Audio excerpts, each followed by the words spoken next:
स्वागत है आपका दोस्तों बिहार न्यूज़ में। मैं हूं फिरदौस गनी और आप देख रहे हैं केडीबी लाइव। दोस्तों आज हो चुका है 11 सितंबर 2025। तो आज की पूरे बिहार की टॉप न्यूज़ लेकर आए हैं आपके लिए। वीडियो शुरू करने से पहले आपसे रिक्वेस्ट है कि अगर आप पहली बार इस चैनल पर आए हैं तो चैनल को सब्सक्राइब करके बेल आइकन को प्रेस कर दीजिए और साथ ही साथ वीडियो को लाइक कर दीजिए, अपने दोस्तों के साथ शेयर भी कीजिए। तो चलिए चलते हैं आज की खबरों की ओर। दोस्तों बिहार चुनाव को लेकर के आरजेडी की ओर से घोषित माई बहन योजना को लोगों से फॉर्म भरवाया जा रहा है ताकि सरकार में आते ही इस योजना को लागू किया जा सके। इसको लेकर के मंत्री विजय चौधरी ने धोखाधड़ी और ठगेती बताया है। वहीं पर डिप्टी सीएम सम्राट चौधरी ने पुलिस कार्रवाई की बात कही है। इस पर नेता प्रतिपक्ष तेजस्वी यादव ने पलटवार किया है। जब तेजस्वी यादव ने मीडिया से बातचीत करते हुए कहा कि प्रशासन की ओर से डराने धमकाने का काम किया जा रहा है। अगर हम लोग गैर कानूनी काम कर रहे हैं तो हमें बताएं।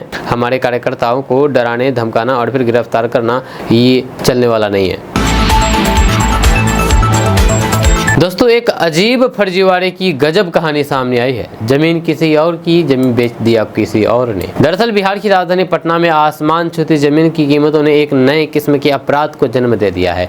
इसकी बानगी दिखी जब बिहार पुलिस के मुखिया यानी कि डीजीपी से फरियाद लगाने एक फरियादी पहुंचा। मूल रूप से फुलवाड़ी के रहने वाले पीड़ित कुमार रंजीत ने बताया कि कोई और फर्जी तरीके से कुमार रंजीत बन करके उनकी जमीन को बेच दिया है।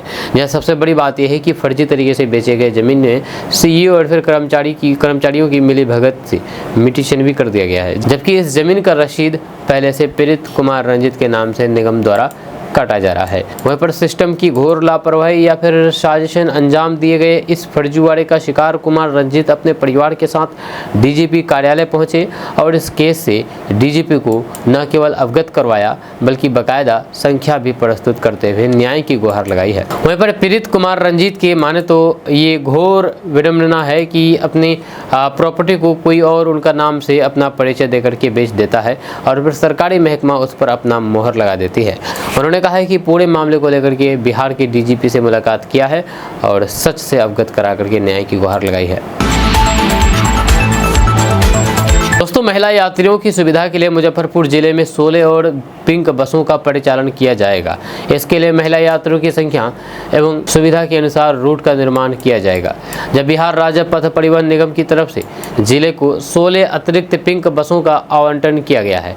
महिलाओं की सुविधा को ध्यान में रखते हुए इन बसों के परिचालन का आदेश जारी कर दिया गया है। जब वहीं पर इन पिंक बसों का आवंटन होने के बाद निगम इसके परिचालन के लिए आवश्यक प्रक्रिया में जुट गया है। क्षेत्रीय परिवहन प्राधिकार की बैठक से पहले अब रूटों का चयन करके परमिट के लिए आवेदन किया जाएगा। इन बसों के परिचालन से खास करके अकेले सफर करने वाली महिलाओं को बड़ी राहत मिलेगी। दोस्तों बिहार के महिलाओं को इसी महीने 10,000 रुपये उनके खाते में भेज दिया जाएगा। जहाँ बिहार विधानसभा चुनाव से पहले घोषित मुख्यमंत्री महिला रोजगार योजना एनडीए के लिए मास्टर स्ट्रोक साबित हो सकती है। महिलाओं का उत्साह यही बता रहा है। योजना के अंतर्गत प्रत्येक परिवार की एक महिला सदस्य को 2 लाख रुपए तक के घरेलू रोजगार के लिए पहली किस्त के रूप में 10,000 रुपये की आर्थिक सहायता उपलब्ध कराई जाएगी। 7 सितंबर से जिले में इस योजना के तहत जीविका समूह में आवेदन लेने की प्रक्रिया शुरू हुई है। 2 दिनों में ही 9 सितंबर तक 1,95,067 आवेदन प्राप्त हो चुके हैं। ये एक जिले आरा जिले की बात है।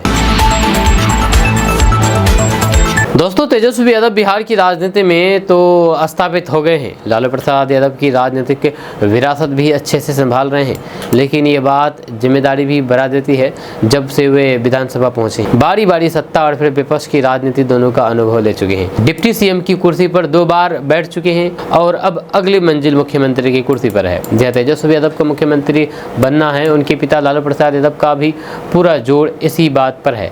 तेजस्वी यादव को मुख्यमंत्री बनाने के लिए लालू प्रसाद यादव हर जतन कर चुके हैं। यह नीतीश कुमार के मुंह से ही एक बार तेजस्वी यादव को उत्तराधिकारी होने की बात भी कहलवा चुके हैं। ये बात अलग है कि दबाव में दिया गया बयान नीतीश कुमार ने महागठबंधन छोड़ करके वापस भी ले लिया था। आने वाले बिहार विधानसभा चुनाव में माहौल अभी तक तो काफ़ी हद तक तेजस्वी यादव के पक्ष में रहा बताया जा रहा है, लेकिन आगे चुनौतियों का अंबार भी लगा है। मुद्दे की बात यह है कि अगर इस बार चूके तो फिर मौका फिर जल्दी हाथ नहीं आने वाला है और यही वजह है तेजस्वी यादव के लिए ये चुनाव करो या फिर मरो वाली स्थिति ला चुका है। 2020 के चुनाव में तेजस्वी यादव को अकेले मैदान में उतरना पड़ा था, क्योंकि लालू प्रसाद यादव तब रांची जेल में चारा घोटाले की सजा काट रहे थे।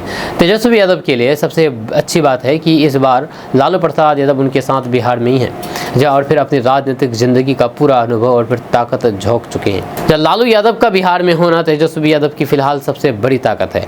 चुनावी रणनीति तो अब तेजस्वी यादव खुद ही भी बनाने लगे हैं और संजय यादव जैसा एक साथी भी मिल चुका है। जब संजय यादव हर कदम पर सहयोगी की भूमिका में रहते हैं, उनके काम का दायरा अब सिर्फ सोशल मीडिया तक ही सीमित नहीं रहा, अब तो गठबंधन की बैठकों में भी उनकी मजबूत मौजूदगी महसूस की जाती है।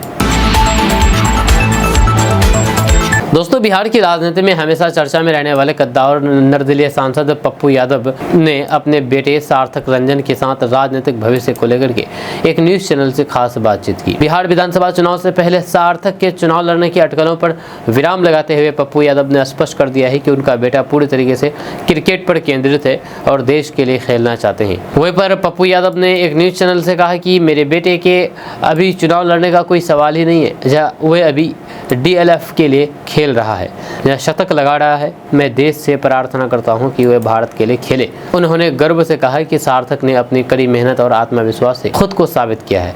पप्पू यादव को उम्मीद है कि उनका बेटा जल्द ही भारतीय टीम का हिस्सा बनेगा। वहीं पर कुछ समय से ऐसी चर्चाएं चल रही थी कि सार्थक रंजन बिहार विधानसभा चुनाव लड़ सकते हैं, खास करके पूर्णिया या फिर किसी आसपास की सीट से। राजनीतिक गलियारों में इन अटकलों को लेकर के कानाफूसी चल रही थी कि पप्पू यादव अपने बेटे को राजनीति में उतारने की तैयारी कर रहे हैं। हालांकि पप्पू यादव ने इन सभी खबरों को खंडन किया है। दोस्तों, बिहार के मुख्यमंत्री नीतीश कुमार ने बिहार के 1 करोड़ 13 लाख लोगों के बैंक खाते में DBT के माध्यम से पेंशन की राशि भेजी है। यह सभी लाभार्थियों के बैंक खाते में 1111 रुपए की राशि ट्रांसफर की गई है। सीएम नीतीश कुमार ने बुधवार को पटना के एक अनेक मार्ग स्थित संकल्प में आयोजित कार्यक्रम में सामाजिक सुरक्षा पेंशन योजना के तहत अगस्त महीने की कुल 1263 करोड़ रुपए की राशि लोगों के खाते में भेजी है। यह सीएम नीतीश कुमार ने कहा है कि जून 2025 से सामाजिक सुरक्षा पेंशन के तहत वृद्धाजनों, दिव्यांगजनों एवं विधवा महिलाओं को हर माह मिलने वाली पेंशन की राशि 400 से बढ़ाकर के 1100 रुपए कर दी गई है। मुख्यमंत्री नीतीश कुमार ने अधिकारियों से कहा है कि कोई भी योग्य सामाजिक पेंशनधारी छूटे नहीं, इसका विशेष ख्याल रखें। उन्होंने कहा कि हमारी सरकार ने शुरू से ही सभी वर्गों के उत्थान के लिए कई योजनाएं चलाई है। यह समाज के कमजोर तबकों के हित के लिए हम लोग निरंतर काम कर रहे हैं। वृद्धाजन, दिव्यांगजन एवं विधवा महिलाओं की सहूलियत के लिए सामाजिक सुरक्षा पेंशन योजनाएं चलाई जा रही है। दोस्तों, कांग्रेस ने बिहार विधानसभा चुनाव के लिए महागठबंधन के घटक दलों के मध्य सीट बंटवारे को लेकर के जारी बातचीत के बीच कहा कि सीट बंटवारे में जीत की संभावना के लिहाज अच्छी और खराब सीट का संतुलन होना चाहिए, क्योंकि ऐसा नहीं हो सकता कि किसी एक दल के हिस्से में सारी खराब सीट आ जाए और किसी दूसरे दल को सभी अच्छी सीट मिल जाए। वहीं पर पार्टी के बिहार प्रभारी कृष्ण अल्लावरो ने संवाददाताओं से कहा कि महागठबंधन में नए दलों के आने पर मौजूदा सभी पार्टियों को अपने हिस्से की सीट उचित अनुपात में छोड़नी होगी। जहां उनसे वर्ष 2020 के बिहार विधानसभा चुनाव के नतीजों का हवाला देते हुए यह सवाल किया गया था कि क्या कांग्रेस इस बार सीट की संख्या के साथ जीत की संभावना वाली सीट के लिए जोर देगी। वहाँ पर कृष्ण अल्लावरो ने कहा है कि हमारा शुरू से कहना रहा है कि गठबंधन में नए दल शामिल होंगे तो फिर सभी दलों को अपने हिस्से से योगदान देने होंगे, या तभी नए लोगों को जगह मिलेगी। वहाँ पर हर प्रदेश में अच्छी सीट और फिर खराब सीट होती है। ऐसा नहीं होना चाहिए कि किसी दल को सब अच्छी सीट मिले और किसी दल को सभी खराब सीट मिले। उन्होंने इस बात पर जोर दिया है कि सीट बंटवारे में अच्छी और फिर खराब सीट का संतुलन होना चाहिए। उनका ये भी कहना था कि किसी गठबंधन को आगे बढ़ाने के लिए संतुलन जरूरी है। हम सीट बंटवारे में इस चीज का विशेष ध्यान रखने का प्रयास कर रहे हैं। दोस्तों, बिहार की तरह अब पूरे देश में SIR की प्रक्रिया शुरू होगी। दरअसल बात यह है कि चुनाव आयोग से जुड़ी हुई एक बड़ी खबर सामने आई है। सूत्रों के मुताबिक देश भर में SIR एक साथ आयोजित किया जाएगा। इसको लेकर के हाल ही में हुई CEO कॉन्फ्रेंस में गहन चर्चा हुई।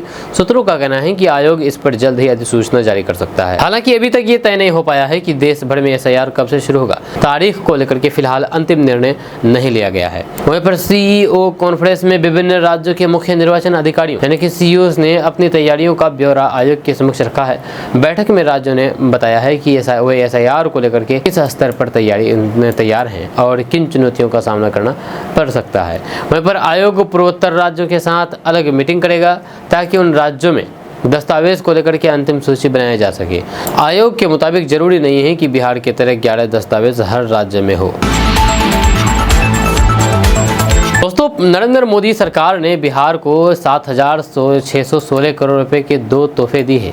यह प्रधानमंत्री नरेंद्र मोदी की अध्यक्षता वाली आर्थिक मामले की मंत्रिमंडल समिति ने बुधवार को बिहार में Buxar Bhagalpur high speed corridor की 4 lane greenfield access controlled Mokama Munger section के निर्माण को मंजूरी दे दी है। यह परियोजना हाइब्रिड NODT मोड के तहत बनाई जाएगी। इसकी लंबाई 82 किलोमीटर और लागत 4,447 करोड़ रुपए है। यह सेक्शन मोकामा, बैरहड़िया, लखीसराय, जमालपुर, मुंगेर जैसे महत्वपूर्ण क्षेत्रीय शहरों से होकर के गुजरता है और फिर भागलपुर से जुड़ता है। जहाँ पूर्वी बिहार में मुंगेर, जमालपुर, भागलपुर बेल्ट एक प्रमुख औद्योगिक क्षेत्र के रूप में उभर रहा है। ये आयुध कारखाने, बंदूक कारखाना और फिर रक्षा मंत्रालय द्वारा आयुध कारखाना कॉरिडोर के हिस्से के रूप में प्रस्तावित है।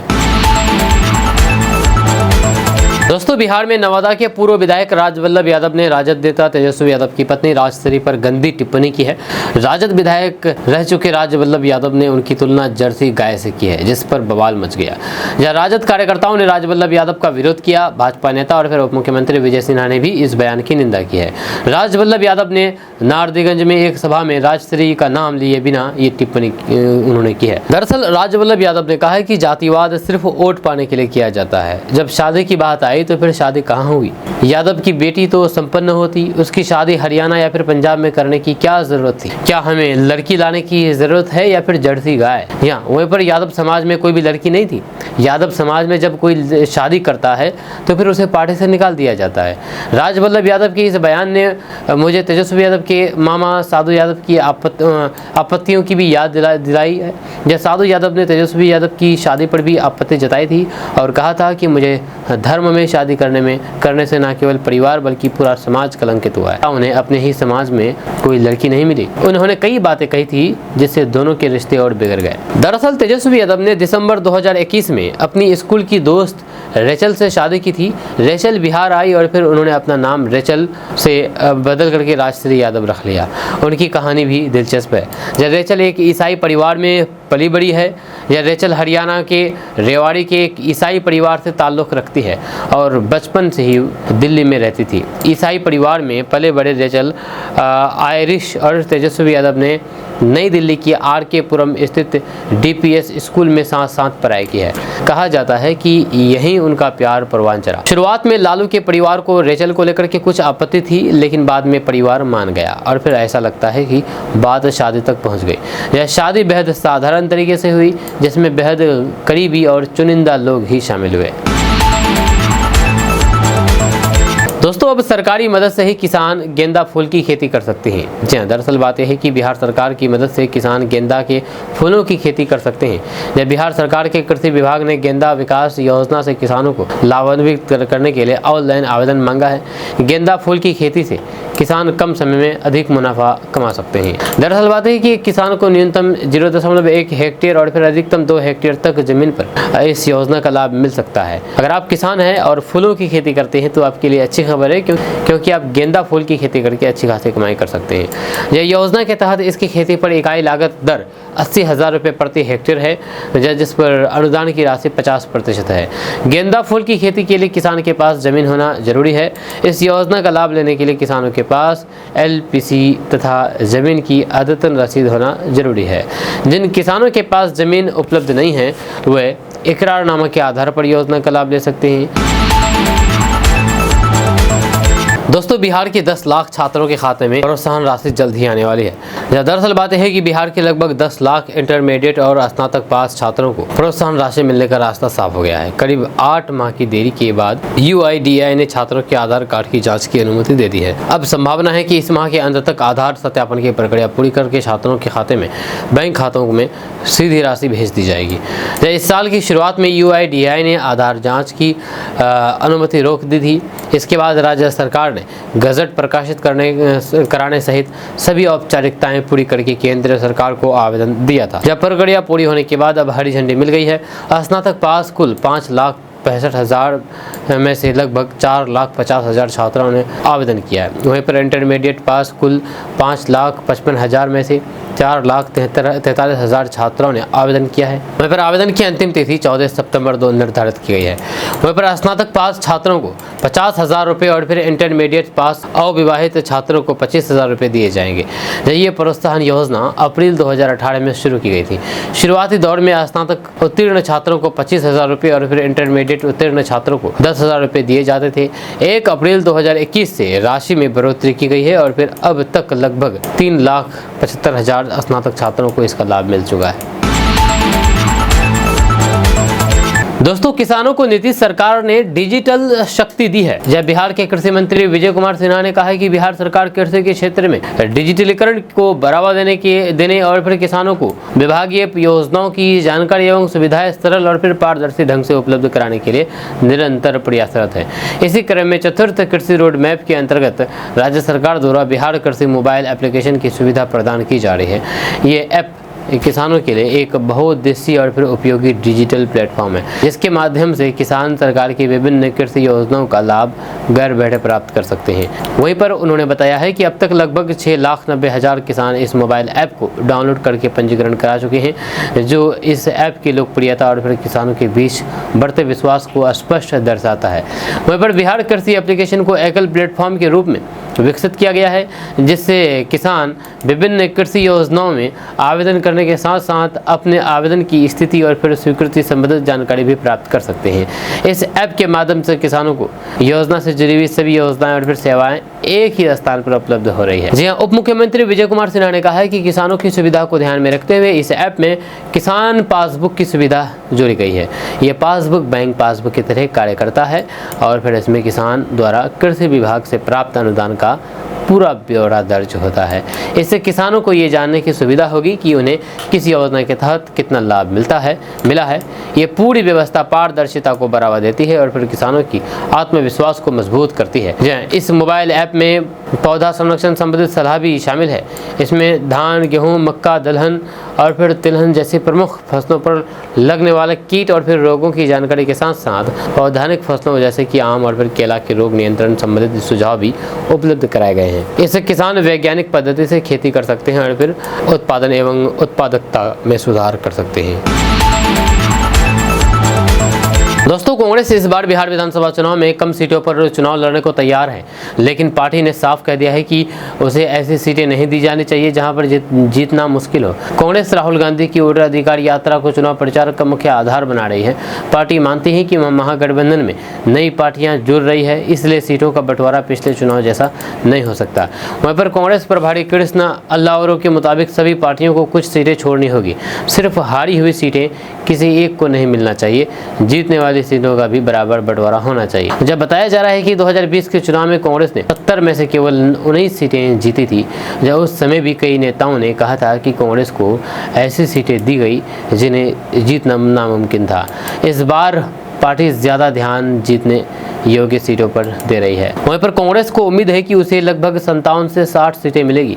हालांकि अल्लावरो का फॉर्मूला मौजूदा सहयोगियों की सीटों के घटा करके नई पार्टी को जगह देना लेफ्ट पार्टियों को पसंद नहीं आ रहा है। वहीं पर कांग्रेस ने सीटों पर चर्चा की समय सीमा भी तय कर दी है। 16 सितंबर को पटना में राज्य चुनाव समिति की बैठक होगी और फिर 19 सितंबर से स्क्रीनिंग कमेटी आधारित रूप से उम्मीदवारों के नाम पर विचार शुरू होगी।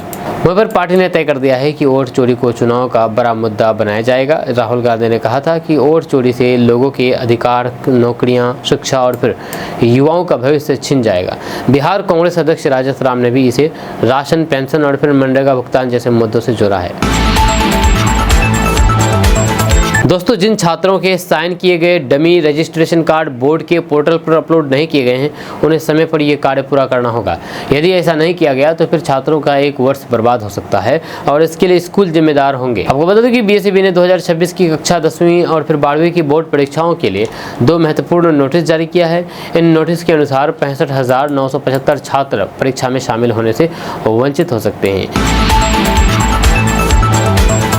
दोस्तों, बिहार में शिक्षक बनने की चाहत रखने वाले उम्मीदवारों के लिए एक महत्वपूर्ण सूचना सामने आई है। बिहार विद्यालय परीक्षा समिति यानी कि बीएसईबी ने 10 सितंबर 2025 को बिहार STET 2025 की आधिकारिक अधिसूचना जारी कर दी है। यदि आप सरकारी स्कूलों में शिक्षक बनने का सपना देख रहे हैं तो फिर ये आपके लिए एक सुनहरा अवसर है।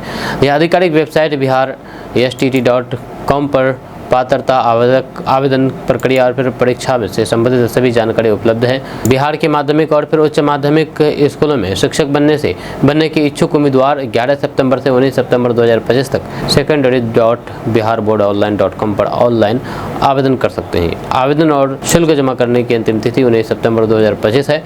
परीक्षा 4 से 25 अक्टूबर 2025 के बीच आयोजित की जाएगी और परिणाम 1 नवंबर 2025 को घोषित किया जाएगा। वहीं पर बिहार STET 2025 की अधिसूचना PDF डाउनलोड करने के लिए आधिकारिक वेबसाइट बिहार STET.com पर जाएं। यहां जाकर के आप इस सारे प्रक्रिया को फॉलो करें और आवेदन करें। दोस्तों, बिहार में मानसून ने एक बार फिर से रफ्तार पकड़ ली है। कल समस्तीपुर, जहानाबाद, बेतिया, सिवान, किशनगंज और गोपालगंज में तेज बारिश हुई। वहीं पर पटना में भी मौसम का मिजाज बदल गया और फिर झमाझम बारिश शुरू हुई। वहीं पर बारिश से लोगों को लंबे समय से परेशान कर रहे उमस भरी गर्मी से राहत मिली। वहीं पर पटना में अगले 24 घंटे में तेज बारिश की संभावना है। जब मौसम विभाग ने पूरे बिहार के लिए येलो अलर्ट जारी कर दिया है। साथ ही साथ 30 से 40 किलोमीटर प्रति घंटे की रफ्तार से हवा चलने की संभावना जताई गई है। अगले 48 से 72 घंटे तक कई जिलों में बादल छाए रहेंगे और फिर रुक रुक करके बारिश होगी। वहीं पर मौसम विभाग के मुताबिक बंगाल की खाड़ी में लो प्रेशर का क्षेत्र बना हुआ है। इस कारण बिहार में नमी भरी हवा बह रही है। यही वजह है कि अगले कुछ दिनों तक बिहार के कई जिलों में मध्यम से भारी बारिश होने की संभावना है। वहीं पर पिछले 24 घंटे में कटिहार, बेतिया, बेगूसराय, भागलपुर और रक्सौल में तेज बारिश दर्ज की गई है। वहीं पर मौसम विज्ञान केंद्र के अनुसार पटना में अगले 48 घंटे तक हल्की से मध्यम बारिश होगी, जिससे दिन के तापमान में गिरावट आएगी और फिर उमस से राहत मिलेगी। जब पिछले 24 घंटे में पटना में अधिकतम तापमान 36 डिग्री सेल्सियस दर्ज किया गया है। दोस्तों, भागलपुर के लोगों के लिए रेलवे ने एक बड़ी खुशखबरी दी है। जहां तेजस राजधानी के बाद इस रूट से एक और राजधानी एक्सप्रेस का संचालन किया जाएगा। बहुत जल्द भागलपुर होकर के दिल्ली के शहर से दूसरी राजधानी एक्सप्रेस का परिचालन शुरू किया जाएगा। जब मिल रही जानकारी के अनुसार ये राजधानी एक्सप्रेस मिजोरम से दिल्ली के बीच भागलपुर जमालपुर होकर के चलेगी, जो कि शहर वासियों के लिए बहुत ही राहत की खबर है। NF रेलवे के सायरांग से आनंद विहार टर्मिनल के बीच राजधानी एक्सप्रेस चलेगी। इससे भागलपुर और फिर जमालपुर के यात्री कम समय में नॉर्थ ईस्ट और फिर दिल्ली जा सकेंगे। आपको बता दें कि भागलपुर को ये तीसरी VVIP और दूसरी राजधानी ट्रेन मिल रही है। दोस्तों, राहुल गांधी ने बीजेपी पर जमकर के निशाना साधा है। उन्होंने कहा है कि बीजेपी वाले पूरे देश में डिस्टर्ब है, क्योंकि हमने उनकी वोट चोरी पकड़ ली है। राहुल गांधी ने कहा है कि महाराष्ट्र में लोकसभा में हमारा गठबंधन जीतता है, लोकसभा में हमारी जीत होती है। 4 महीने बाद साफ हो गया, हमने पता लगाया तकरीबन 1 करोड़ नए वोटर लोकसभा के बाद इलेक्शन सिस्टम में ऐड हो गए। लोकसभा और फिर विधानसभा में हमारे वोट पर कोई फर्क नहीं पड़ा। बीजेपी की वोट वहां बढ़े जहां पर नए वोटर हैं और फिर सारे के सारे नए वोटर बीजेपी के खाते में चले गए। मैंने इलेक्शन कमीशन से शिकायत की। आप कह रहे हो कि लोकसभा में नहीं थे, अब आप कह रहे हो कि विधानसभा में नए वोटर आ गए। यह कहना है राहुल गांधी का। दोस्तों, भारत में करोड़ों लोग ऐसे हैं जो ना किसी सरकारी नौकरी में हैं और ना ही उन्हें रिटायरमेंट के बाद पेंशन की सुविधा मिलेगी, जैसे कि किसान, दिहाड़ी मजदूर, घरेलू कामगार और छोटे दुकानदार। इन्हीं लोगों के भविष्य को सुरक्षित करने के लिए भारत सरकार ने अटल पेंशन योजना की शुरुआत की है। तो आइए इस अटल पेंशन योजना के बारे में जानते हैं। दरअसल बात यह है कि अटल पेंशन योजना भारत सरकार द्वारा शुरू की गई एक सामाजिक सुरक्षा योजना है, जिसका उद्देश्य असंगठित क्षेत्र में काम करने वाले लोगों को बुढ़ापे में आर्थिक सहारा देना है। इस योजना के तहत 18 से 40 साल की आयु के भारतीय नागरिक अपना खाता खोल सकते हैं और फिर नियमित रूप से योगदान देकर के 60 वर्ष की आयु के बाद हर महीने 1000 से 5000 रुपए तक की पेंशन प्राप्त कर सकते हैं। ये योजना न केवल बुजुर्गी में आर्थिक सहारा देती है, बल्कि सम्मान से जीवन जीने की उम्मीद भी जगाता है। जब कम आय में भी ये योजना जुड़ने का मौका देती है। अटल पेंशन योजना को सरकार ने 9 मई 2015 को लॉन्च किया था। अब सवाल है कि आखिर इस योजना को क्यों लाई गई है। तो आपको बता दूं कि देश के करोड़ों लोग अलग अलग सेक्टर में काम करते हैं, जैसे कि किसान, दिहाड़ी मजदूर, घरेलू सहायक, रिक्शा चालक, छोटे दुकानदार वगैरह। इन लोगों को रिटायरमेंट के बाद कोई पेंशन या फिर वित्तीय सुरक्षा नहीं मिलती है। इस योजना का उद्देश्य है कि ऐसे लोग भी अपनी वृद्धावस्था में सम्मान से जीवन जी सके और उन्हें हर महीने एक निश्चित पेंशन मिल सके। दोस्तों, अपने दम पर राजनीति में पैर जमाने की कोशिश कर रहे पूर्व मंत्री तेज प्रताप यादव की इन दिनों सक्रियता बढ़ गई है। इस रास्ते पर चल रहे तेज प्रताप यादव ने उन तमाम राजनीतिक हथकंडों को आजमाना भी शुरू कर दिया है, वे चाहे गंभीर अभियान हो या फिर पॉपुलैरिटी पाने के लटके झटके। तेज प्रताप किसी न किसी कारण सुर्खियों में बटोर रहते हैं। अब इसी क्रम में चाहे छोटे भाई तेजस्वी यादव को निशाने पर लेना है या वर्तमान नीतीश सरकार पर नाकामियों पर का ठिकरा फोड़ना हो, पीछे नहीं हटते हैं। हाँ, ये व्यक्त करने का तरीका थोड़ा अलग होता है। बाढ़ पीड़ितों के दर्द से आहत तेज प्रताप यादव राघोपुर विधानसभा में अपने भाई तेजस्वी यादव के विरुद्ध ही खड़े हो गए। उन्हें जैसे ही राघोपुर क्षेत्र के स्थानीय लोगों ने संपर्क करके बाढ़ से हो रही परेशानी के बारे में बताया, वे अपने आप को रोक नहीं सका और फिर बाढ़ पीड़ितों के बीच पहुंच गए और उनसे जितना भी संभव हुआ राहत सामग्री और फिर मेडिकल सहायता के साथ राघोपुर वासियों के बीच पहुंचे। फिर वर्तमान सरकार पर जमकर के हमला बोला। तेज प्रताप यादव ने नीतीश सरकार की जमकर के आलोचना करते हुए कहा कि सरकार और नेता बाढ़ से प्रभावित बिहार के लोगों से मिलने तक नहीं जा पा रहे हैं। राहत सामग्री और फिर अन्य मेडिकल सहायता प्रदान करना तो बहुत दूर की बात है। ऐसी निकम्मी और फिर कोमा में जा चुकी सरकार को इस बार उखाड़ फेंकना है, तभी बिहार से पलायन और फिर बाढ़ जैसी आपदा को रोका जा सकता है। दोस्तों, बिहार के 22 जिलों में पपीता की मिठास फैलेगी। जी हाँ, दरअसल बात है कि बिहार के पपीता उत्पादक किसानों के लिए खुशखबरी सामने आई है। बिहार सरकार ने पपीता क्षेत्र विस्तार की योजना को हरी झंडी दे दी है। उप मुख्यमंत्री विजय सिन्हा ने बताया है कि योजना केंद्र और फिर राज्य दोनों के सहयोग से लागू होगी।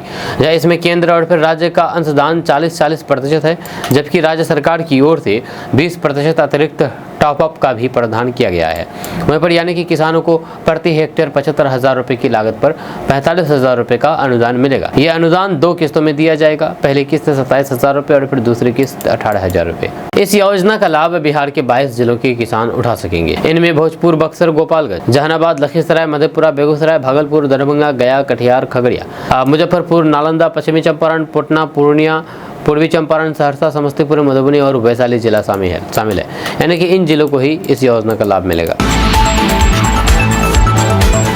दोस्तों, नेपाल की अस्थिरता पर सम्राट चौधरी ने कांग्रेस को जिम्मेदार ठहराया है। बिहार के उप मुख्यमंत्री सम्राट चौधरी ने नेपाल के मौजूदा हालात पर बड़ा बयान देते हुए कांग्रेस पर सीधा हमला बोला है। उन्होंने कहा है कि पड़ोसी देशों में जो अराजकता की स्थिति दिख रही है, उसकी जड़ में कांग्रेस की ऐतिहासिक भूलें जिम्मेदार है। सम्राट चौधरी ने कहा है कि अगर आज नेपाल भारत का हिस्सा होता तो फिर वहाँ शांति और फिर स्थिरता होती। उन्होंने दावा किया है कि नेपाल भारत के साथ जुड़ा होता तो फिर वह भी उतना ही समृद्ध होता जितना भारत आज है। सम्राट चौधरी ने कहा कि लोगों में असंतोष हो सकता है, लेकिन अराजकता की स्थिति नहीं होनी चाहिए। ये सब कांग्रेस की गलत नीतियों का नतीजा है, जिसने इन देशों को भारत से अलग रखा है। उन्होंने पाकिस्तान का जिक्र करते हुए भी कहा कि अगर पाकिस्तान भारत का हिस्सा होता तो फिर आज वो भी भारत के साथ समृद्धि की राह पर चलता। उप मुख्यमंत्री सम्राट चौधरी ने कहा है कि कांग्रेस ने देश के विभाजन और फिर पड़ोसी देशों को अलग कर देने का जो ऐतिहासिक निर्णय लिया था, उसी के कारण आज भारत और फिर पड़ोसी देशों की अस्थिरता और अराजकता का सामना करना पड़ रहा है। दोस्तों, नेपाल में जिस तरह से अराजकता की स्थिति उत्पन्न हुई है, ये काफ़ी चिंताजनक है। नेपाल में जो आंदोलन शुरू हुई, इसके जनक है बालेंद्र शाह। बालेंद्र शाह भारत विरोधी छवि के जाने जाते हैं। बिहार के कई जिलों को ग्रेटर नेपाल भी बता चुके हैं। दरअसल बात है कि नेपाल में सत्ता विरोधी प्रदर्शनों के कारण देश के राष्ट्रपति और फिर प्रधानमंत्री इस्तीफा दे चुके हैं। वहीं सड़कों पर हजारों की संख्या में उमड़ी युवाओं की भीड़ संसद भवन से लेकर के कई सरकारी प्रतिष्ठानों को आग के हवाले कर चुके हैं। वहीं इस आंदोलन के नायक के रूप में काठमांडू के मेयर बालेंद्र शाह दुनिया भर में चर्चा के केंद्र में है। लेकिन बालेंद्र शाह को लेकर के कहा जा रहा है कि वे न सिर्फ नेपाल में क्रांति के जनक है, बल्कि उनकी सोच ग्रेटर नेपाल के सपने को साकार करना है। ग्रेटर नेपाल की ये सोच भारत के लिए भी खतरे का संकेत है, क्योंकि बालेंद्र शाह जिस ग्रेटर नेपाल की बात करते हैं, उसमें बिहार और उत्तराखंड के भारतीय क्षेत्रों को नेपाल का हिस्सा बताया गया है। दरअसल रैपर से नेता बने काठमांडू के मेयर बालेंद्र शाह उर्फ बालेन नेपाल के भावी पीएम के तौर पर प्रोजेक्ट किए जा रहे हैं। लेकिन 2023 में उन्होंने अपने दफ्तर में ग्रेटर नेपाल का नक्शा लगा करके न सिर्फ बिहार बल्कि उत्तराखंड, हिमाचल प्रदेश और सिक्किम के हिस्सों को नेपाल का भाग दिखाया है।